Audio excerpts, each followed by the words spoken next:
My name is Emma, and I'm not trying to whisper to you or sound sexy, but I had COVID, and I was intubated, and I had a tracheotomy, and I left my voice like this.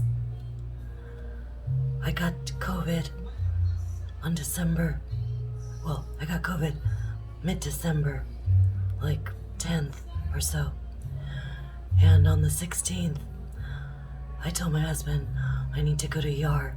I'm very short of breath. He also got COVID. He had very flu-like symptoms, and he was pretty weak.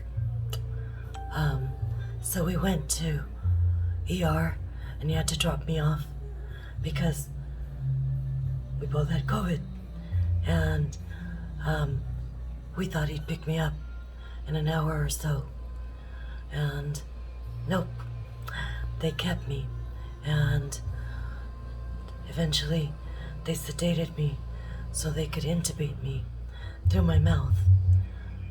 But they called my husband because the numbers were not going up, they were going down. I wasn't getting oxygen where it needed to be, and they called my husband to tell him I wasn't gonna make it through the night, that he had to go and say goodbye to me as soon as possible. So he went, and before he went, they called him back because, thank God, a respiratory therapist happened to go in to where I was and saw that they had intubated me wrong. So he took it out, or she, and put it back in the right way. And my numbers started going up. So they called my husband and told him that what had happened. So I went into a coma. Well, I don't know if it was done on purpose or if I fell into a coma. I was in a coma for almost 3 months. I'm doing this video partly as therapy. All my friends know my story. But I feel like I haven't heard much from people that are living with the aftermath of COVID. So I thought it might help some people because I wanted to know what other people that have had really bad COVID, not COVID for 2 weeks, or, a short stay at the hospital. My husband had COVID for about 2 weeks, and he was feeling terrible, like a really bad flu. And he was by himself, and his wife was dying. So he really went through hell. I didn't suffer because I didn't know I was out. So I woke up, I think it was in March, middle of March, and I just looked around and I knew I was in the hospital. I didn't know, I figured it was the same hospital as I had gone to, emergency, but by then I had been moved to Kindred Hospital in Downey, and the staff was amazing to me. I don't remember the staff at a little company of Mary because I went into a coma really fast. At Kindred, I had great people, really super nice people taking care of me. And when I woke up, I tried to talk, and I realized I couldn't talk. I didn't realize I was intubated, and I had a tracheotomy put in. As you could probably see the scar here. Not too pretty, but I hear it's a lot better than most. Who cares? I'm alive. But, you know, girls, we want to look as best as possible. So, anyways, I was hooked up to a bunch of stuff. And I had a trach with a coil-looking blue cord thing, whatever, tube. And when I tried to talk, I couldn't. And I thought, okay, something's wrong here. I tried to lift my finger off of the sheet, and I couldn't even do this. Not even one finger. Nothing. I couldn't move. I was like a quadriplegic and mute. One day I thought, oh, I can write to them. So I kind of tried to signal, but I couldn't signal. But I wanted them to know I wanted to write. And somehow they got the message. They got me a pen and paper. This was by the time I could move my hands. This was weeks, like a week and a half later. Because in the bed, I kept trying and nothing. So finally, I was able to move my hands, maybe 2 weeks later. I don't really remember. And they got me a pen and paper, and I could hardly move the pen. And I couldn't, it was all like scribble. I couldn't understand what I was trying to write. I knew what I wanted to write, but I couldn't. And so I would mouth what I wanted to say. And I had one nurse, Lisa, and another one, Diana, that were great at reading lips. The rest really tried, but if they couldn't, they didn't have time to sit with me and try to figure out what I needed to say. My nose itched. I couldn't scratch. In the morning I wanted to wipe my eye, and I couldn't bring my hand to my face. After I was able to move my hands a little bit, every day I tried and tried until the day I could finally wipe my face. The most simple things that we're used to doing were so hard and impossible to do until I just finally could. The whole thing was very, very humbling. My husband and friends by this time would visit me through a window. My husband brought me a tripod so he could talk to me, and I could look at the window and see him and try to mouth what I wanted to say, but he is a terrible lip reader. Poor thing. He really tried, but that's not his thing. And he would call me from home also and play the guitar for me. And when I was in a coma, I know I'm jumping around, but these are my thoughts as they come, a little more natural than if I would have written each thing at a time. So when I was finally able, when I was in a coma, he took the phone and he called me, and the nurse helped, and she put it on the tripod, and he played a song that he wrote for me, and he said that I reacted, but I don't remember. I probably did. If he says so, I'm sure it's true, and the nurse saw it. So, that's when I started to wake up, and but I couldn't say anything.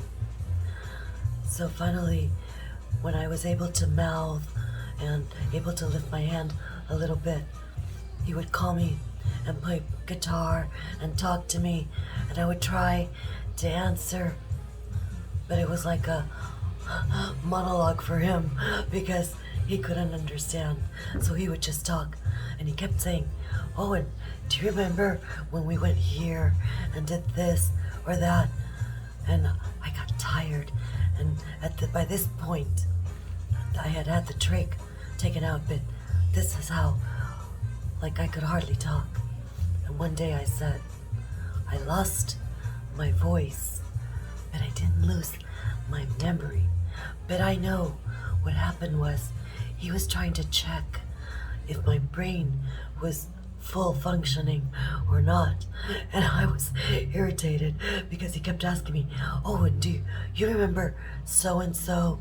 And do you remember when we went here or there to listen to whatever band with so-and-so?"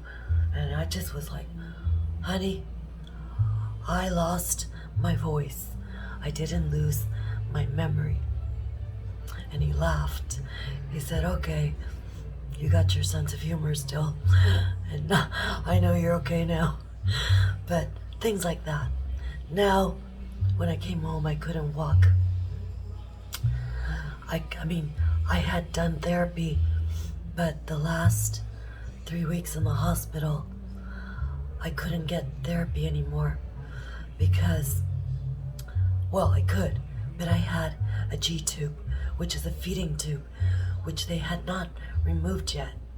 And I was waiting on that being removed to come home because I could already walk with a walker. I could go sit on the toilet, which I never used, but I tried.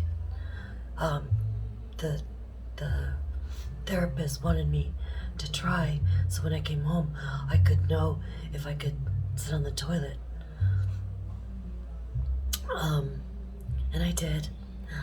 And it was quite easy for me because I dreaded having to use the bathroom in a pamper, a diaper, or in bed, which that's how they did it there, unless you could get to the toilet.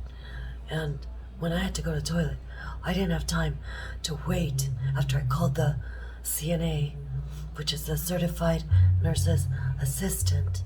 Some of them call themselves nurses, and they're great, but they're not nurses. They go to a training for 2 months, and nurses go for years. But they were really helpful. Most of them were really helpful.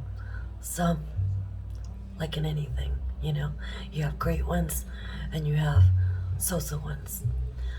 And we had a couple of not nice ones, but for the most part, we had really good ones.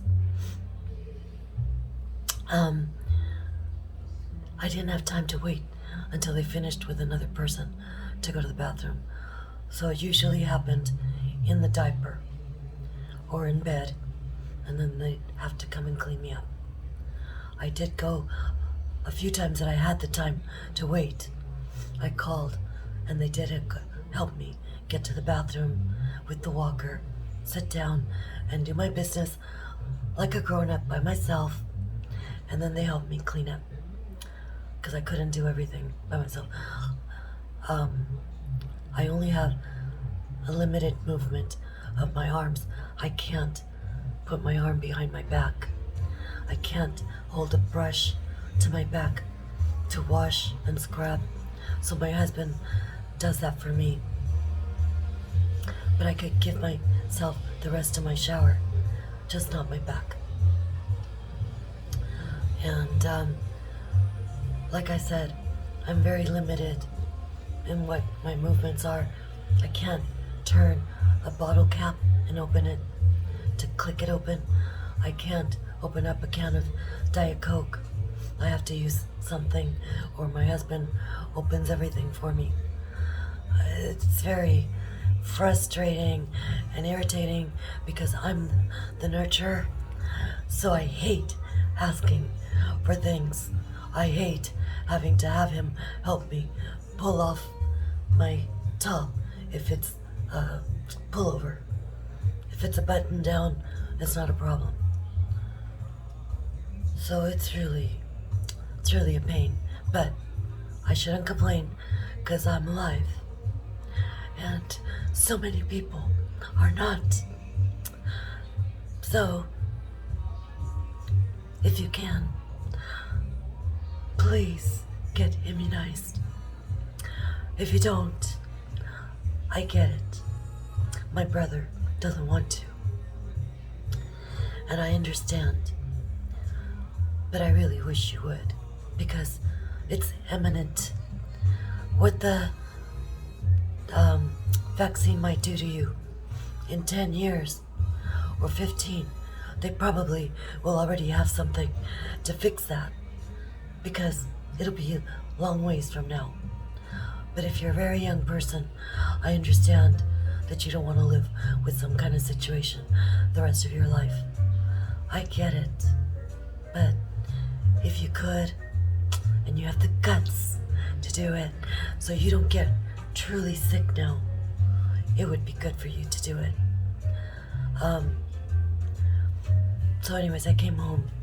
I couldn't come up the stairs, and I thought, oh, I could do it, because before I was strong. Before those 3 weeks that I had to lay in bed because I had a G-tube, and the G-tube started getting weighty on me. So if I stood up, I had that thing hanging, and I didn't want to tuck it in a diaper. I was tired. I just wanted to get it over with. So finally, the wound expert that would come every Monday to the nursing care, because by this time I was in a 3rd facility where they send you for more therapy if you didn't do well in the first place where they give you therapy. And I was a big baby. I was very scared. I couldn't sit straight by myself on the edge of the bed. I would go like this, and they'd have to catch me, or I'd go like this. And I always thought I was gonna go forward and eat the floor. But they had people, but I just had that feeling. I had a therapist in front, and sometimes up to 2 therapists next to me and behind me. And they were really, really good people. Really. Very nurturing and caring. Very, that was their vocation. Then the next place, they were really good too. But they didn't baby me as much, and they still did, but just not as much. And I told myself, you better take advantage of the time you're there so you could go home and you could walk and do everything. So when I came home, I had been 3 weeks without doing anything because of the G-tube, and I was just, it hurt when I would stand up, and I had that weight there.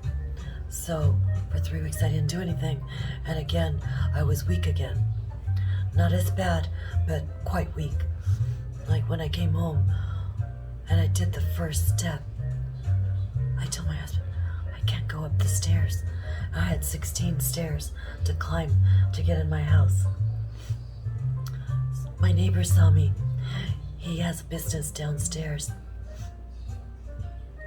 and he used to be, I think, a Marine. He was in the military, and he went to, I think, Afghanistan, and he's a young guy, and he says, hey, you're back. And I'm sitting on the steps, and my husband and I are like, what the heck are we gonna do to get in the house? And my husband had said he'd carry me, but I didn't want to do that, and I knew it was too much for him. He's not super healthy either. And I said, look, I don't want us both to be dead by the time we get upstairs, and you have to take care of me. I want you to be okay when we get up there. And the neighbor happened to show up, and he said, what are you guys doing? And my husband said, we're trying to figure out how we're going to get her up. He said, he said to me, can I help you? I said, well, yeah, but how? He said, let me put you on my back like I did when I was at war. And I was just like, kind of awkward, but so kind. And that was my salvation. I said, okay, what else? I didn't have another option. So he crouched down as low as he could, and I rode piggyback on him up 16 stairs. Thank God he's young, and thank God I lost 32 pounds. And I ate. I didn't not eat when I was in the hospital. I went, they did swallow tests, they call them. They put a big monitor. It's like a TV or a computer monitor, and you see your profile and how you swallow whatever they're giving you. And at first, it was mushy food because I was using the G-tube. They were feeding me through the G-tube. And first, it was IVs, then feeding me through the G-tube. And I didn't feel when they put the G-tube because I was in a coma. When they took it out, that was not fun. It was a mushroom-shaped G-tube. So, in other words, what they pushed in, it's all rubber. The tube, a rubber tube. God, I have like hair or something bothering me. Anyways, sorry.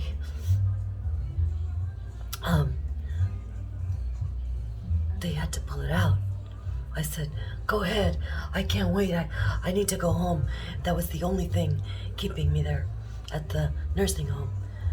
So, the thing is probably like this big, like the size of a quarter. The size of a quarter. And it's hard rubber. So, the hole was the size of a dime. And she had to yank it out. And it made a sound, a popping sound. And it hurt for an instant. A few minutes, 2-3 minutes. I was like, oh my God, I'm a big chicken. And it worked. It worked. And I was out of there the next day. So it was good. So I got up the stairs on Brian's back. And I didn't use the wheelchair. I used the walker. I never used the wheelchair except to get in and out of the car to get here. They insisted I use the wheelchair. But after that, I used the walker. Then I started home therapy 2 days a week with a physical therapist. Like a month later, I got an occupational therapist as well. So they were coming one day each. And he could see I have a lot of damage. I don't know what it is. It must be my muscles are really tight in here. Like I can't make a fist. This is as closed as I can make my fist. I can't make a fist. So I look like a crab. And I just have to live with that for now. What else? I use oxygen. I'm not wearing it now because I didn't want to wear it for the video. Call me vain. It kind of makes dents on my face. Even though I put it on loose, it keeps just like squishing.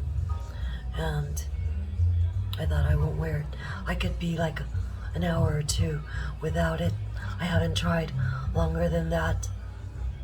But I probably could be a little longer as long as I'm not moving. If I'm just relaxing, sitting. Talking is an exercise, but it's good for me because it makes my lungs expand. So sometimes my friends get worried and they say, I don't want to make you talk too much so you don't get tired, even when I'm wearing my oxygen. And I tell them it's okay because I need to exercise my lungs and that expands them. I have a lot of scarring in my right lung from what the pulmonologist said. I have to take a test wearing like a big thing that looks like a watch, and then it has a little cable and then the thing clipping your finger. But it's not the same as the plastic one.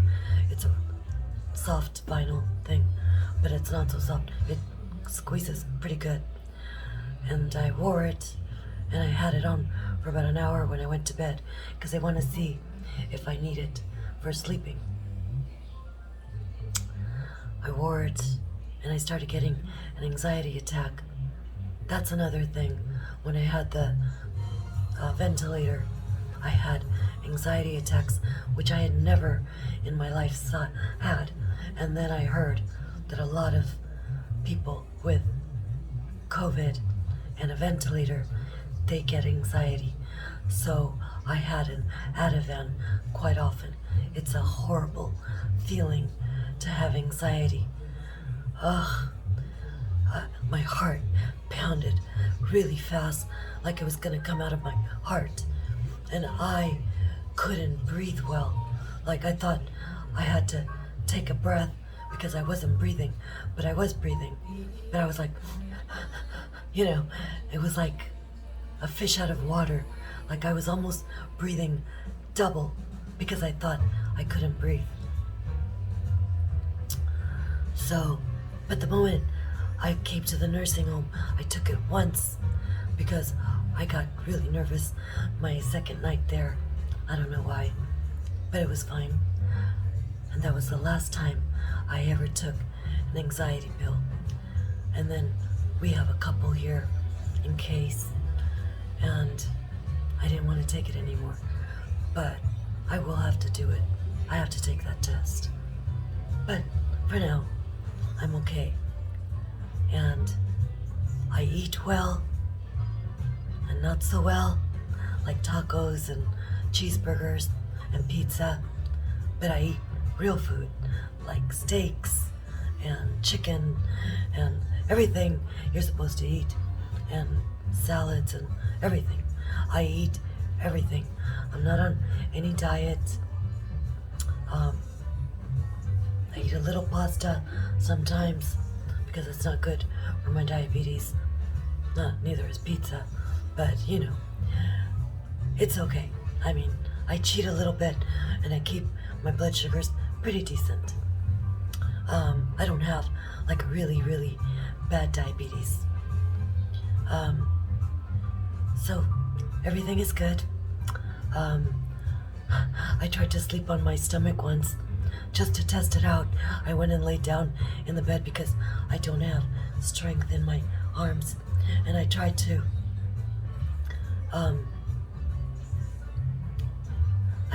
sorry, I got a phone call coming in.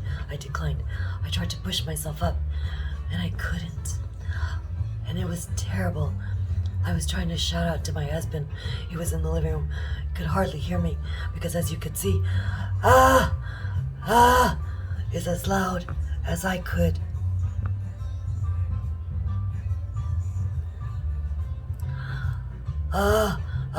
Is as loud as I could shout.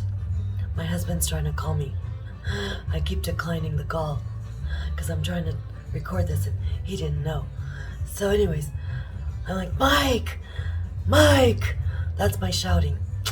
So anyways, finally he realized I was calling, and he came over and he goes, what's the matter? I said, I need you to turn me over.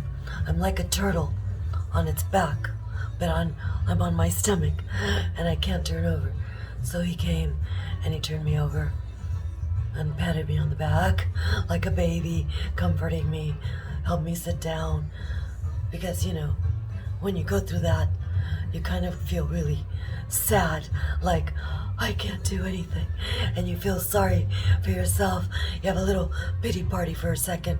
And then you get up and you get over it because life goes on. The other thing is, I lost like 90% of my hair. And as you can see, it's filled in pretty much. I think it could stand to fill in a little more, but I'm happy because I had like no hair and then some long strands to about right here. I looked like the scary ant in a scary movie that they had kept away in an attic in a rocking chair with a little doll or something. It was horrifying when I first saw myself. So anyways, I came home, and about a month later, I had a lady come in and cut my hair off. Very short. Not a crew cut, but almost. Very, very short. Now it's growing, but I'm gonna have to go get a nice haircut, but I have to wait longer because I have to gel this back or I'm gonna have like a poof, big round poof. So I had to gel this, and that's all I could think of for now. Oh yeah, I get very emotional, as you can see, at almost every very first experience. My first time in my shower, I was bawling to take a shower, my own shower, with my own toiletries. It was great and emotional, but happy emotional. So anyways, I have some amazing friends that have been with me through thick and thin. That's not counting my husband, who became a very nurturing person, which is not in his nature. He's a very, come on, down to business, let's get him up and go. And he's a mush inside, but he doesn't show it that much on the outside. But he does to me, and now more so. He baby talks me, because I needed it. But at the same time, he'll tell me, no, you could do that. Just do it. And it's like, but I can't. I know you can do it. So I do it. And that really helps. But sometimes I tell him, damn it, I can't. I need help. And when he sees that I'm really pissed, then he'll help. And for the most part, he helps me with everything. I'm starting to be able to reach him things and, bring him a soda. Like before, he had to bring me everything. Walk with me everywhere because he was afraid I was gonna fall. And I used the cane, the walker, for about a month or 3 weeks. I told the therapist, I can walk without this because I had already tried. And I showed her, I pushed the walker and I walked to it. And she's like, oh, you could do it. She said it usually takes people about 3 months. I said, oh my God, I'm not waiting 3 months. That's when I tried it because I didn't want to use a walker for that long. I wanted to be able to go to places without a walker. And I hadn't been out yet. Then I went, my first walk, or my first outing, was to the ocean, to Torrance Beach, the Esplanade. I've been going there pretty much all my life. And my husband and I just went to Taco Bell. I had been dying to have a taco from Taco Bell. It was on the way. He wanted to take me to a nice restaurant. I said, no, I don't want to sit with people yet. He said, outside. I said, no. And he goes, okay, I get it. So I said, how about Taco Bell? So we picked it up and we sat in front of the ocean and watched the sunset. No more perfect than that. So that's been my life since. I can't do too many things. I can't cook yet. I get tired really easy. I could walk, but if I'm just standing still in one place, it's exhausting. So that's why it's hard for me to cook and sit there, So, but maybe I'm thinking, maybe I'll get a stool and try to cook with a stool and then stir, I don't know. I'm supposed to get home health support, but they're really lagging. Because my husband has to work. And it's been rough. They gave him unemployment and I needed it because I didn't have home health support. Like I said, they've really been lagging a lot. I've been here since June, and I still don't have home health support. I was hospitalized for 6 months to the day. December 16th, I was admitted. I came out June 16th. What else? Sorry, everything is jumpy, but that's how. I think it's more natural to tell you what comes to mind instead of a listed, thing of events. Everybody asked me if I saw white light. I didn't see any white light. I think it's because I really wasn't gonna die. And when I went to ER, I wrote to a couple friends. I texted them. One was Rosanna, and I can't remember. Oh, I also wrote to my husband, but I can't remember who else when I was waiting in the bed in ER. And I told Rosanna, I'm gonna kick this stupid COVID's butt. I had no idea what I was in for, but I did kick its butt. Kicked mine first, though, I have to say, with more permanent damage. But I found out also that I had meningitis in my brain. I had a blood infection, a kidney infection. I had a blood clot in my right arm and pneumonia. I didn't know all this, and my husband said he was never told, which maybe is a good thing. He would have been going crazy because I could have died from any one of those. So those doctors are excellent. Like, they were so good to me. And Pam, my physical therapist, my main physical therapist, and Laetitia, and Letty, and Marina, and the two guys, I always forget their name, and one lady that I call Little Lady, she called me Miss Lady or something like that. But she's still smaller than me, because I now weigh 120 as opposed to 152. So I kept in my mind thinking I was 152. How could that little woman help me? I was gonna fall on her and squish her. But no, she was strong, and I didn't weigh what I thought I weighed. So anyways, now I weigh the same as my Rottweiler. I could put a saddle on him and get on. Not really, but anyways, what else? I wish I could dance. I can't dance yet. I'm super goofy, that I wasn't so goofy before. I'll be sitting watching TV and I start dancing. There's no music. So I don't know what's wrong with me, but I guess I'm happy. And I catch myself doing that.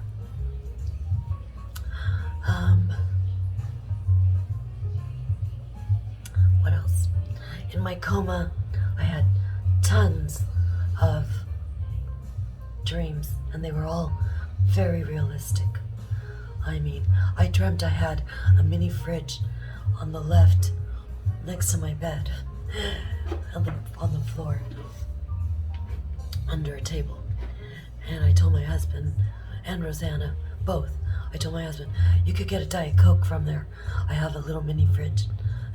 I have like 3 Diet Cokes, and I have some mini champagne bottles because I love champagne. And in my head, I had all that there. My husband goes, I don't think they let anybody have alcohol in the hospital. You don't have a fridge, honey. I said, oh yeah, just look under that table. I have it. I saw it. Yeah, I saw it in my dream. And he looked and he's like, honey, there is no fridge there. I was like, really? I was so sure, but I had a lot of other dreams. Not X-rated, I just can't tell them. Um, anyways, what else? Yeah, I'm not like appreciating everything every second, but as a whole, yes. And through the day, I do say, thank God I'm here. Thank God I'm watching TV marathons instead of being in the hospital watching whatever was there, Yeah, that was my experience. If you want to write to me and ask me any questions, my friend was afraid to ask me if I could hear anything when I was in a coma. She asked me permission first. Can I ask you something? I'm pretty open, especially with a friend. She could ask me anything. So yeah, that was it. I didn't hear anything. I don't remember anything. If a nurse touched me, cleaned me, whatever they did to me, I don't remember a thing when I was in a coma. And when I woke up, I wasn't like alarmed, just alarmed that I couldn't talk, because try to keep me from talking now. It's impossible. And before, I love to talk. So, I think I never thought I was gonna die. Even when I saw I was hooked up to a million things. And my husband had been told on more than one occasion that I wasn't gonna make it.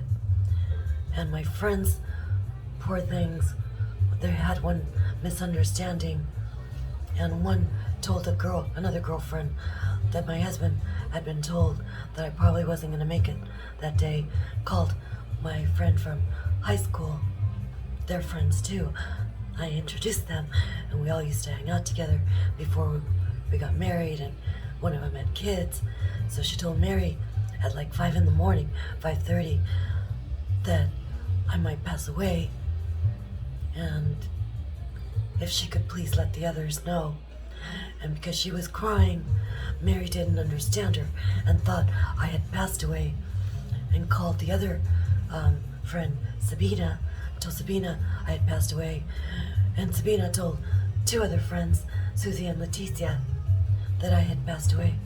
So I had all these friends crying, and I was sleeping. I had no clue. I felt so bad. Poor them.